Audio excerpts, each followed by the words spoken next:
தமிழ் அந்த 7 நாட்கள் படம் இப்பதான் பார்த்துட்டு வரோம். ஒரு பிரமாதமான படம்.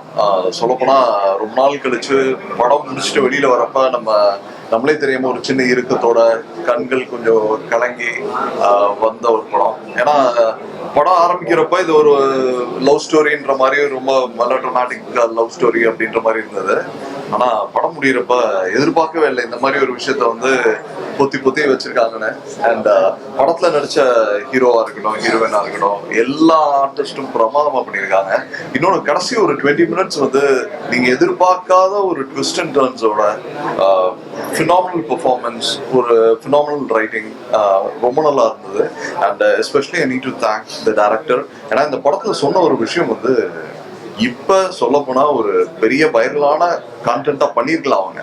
பட் அந்த மாதிரி ஒரு விஷயத்த அவங்க மைலேஜ் எடுக்காம ரொம்ப ஒரு ஹானஸ்டா, ஒரு என்ன சொல்றது, ஒரு ஹானரபிளா நடந்துகிட்டது நிஜமாலே ஒரு பெருமையான விஷயம். இதே இது பெஸ்ட் காஸ்ட் ப்ரொடக்ஷன்னால இதை ஐ திங்க் மெலோடோன் பண்ணியிருக்காங்க. நீங்க படம் பார்க்குறப்ப தெரியும் எவ்வளவு பெரிய விஷயத்த இவங்க அதை ஒரு மைலேஜ் எடுக்காம இவங்க அதை ப்ரமோட் பண்ணாம வச்சிருக்காங்கன்றது. ஏன்னா லைக் நம்ம எர்த் நம்ம ஹியூமன் பீயிங்ஸ் மட்டும் இல்ல, சுத்தி இருக்க எல்லா லிவிங் பீயிங்ஸ்க்கும் சேர்த்ததுன்றத அண்டர்ஸ்டாண்ட் பண்ண ஒரு production house and the team. என்னோட பெஸ்ட் விஷஸ். ஒரு நல்ல படமா இருக்கும். நீங்க அவசியம் தியேட்டர்ல போய் பாருங்க. உங்களை இருக்கும். தேங்க்யூ. எல்லாருக்கும் வணக்கம். நான்